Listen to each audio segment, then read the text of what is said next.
లేకుండా ఆ మాలని చక్కగా తీసుకొని తెల్ల బట్టలు కట్టేసి ఇంటి పెట్టుకుంటే మీ దుశక్తి రాదు మీ ఇంటికి. అంత మాల మహిమ అంత మహిమ కాబట్టి మాల బట్టలు ఇరుముడి బ్యాగు అన్నీ జాగ్రత్త పెట్టుకోండి, ఇంట్లో పెట్టుకోవచ్చు.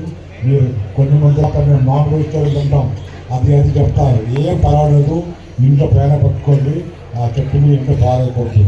4 రోజు చక్కగా దృష్టి చేసుకొని ఆ మాలకి మీరు రోజు ఆరు తీర్చి బొట్టు పెట్టి తర్వాత మాల తీసి పారేస్తే అది మంచి కాదు.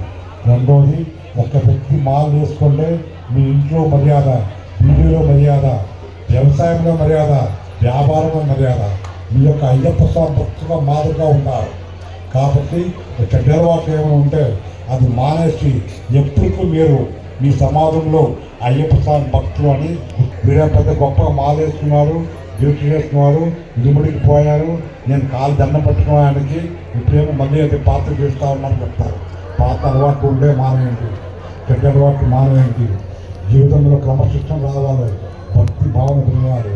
ఏ ఒక్క వ్యక్తి కానీ స్వామి కానీ తల్లిదండ్రులకి మర్యాద ఇస్తలేదో వారి జీవాంతం దేవానికి దొరకదు. తల్లిదండ్రి కన్నండ దైవం. అహంభావం రాకూడదు, నేను నాది అహంభావం రాకూడదు.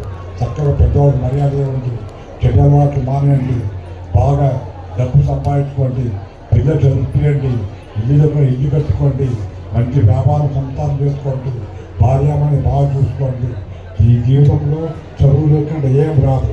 1000 రూపాయలు సంపాదించి సమాజం కోసం 50 రూపాయలు ఖర్చు చేయండి. క్షేత్ర దర్శనం, నామస్మరణం, నామ సంకీర్తనం. 2025లో ఏ ఒక్క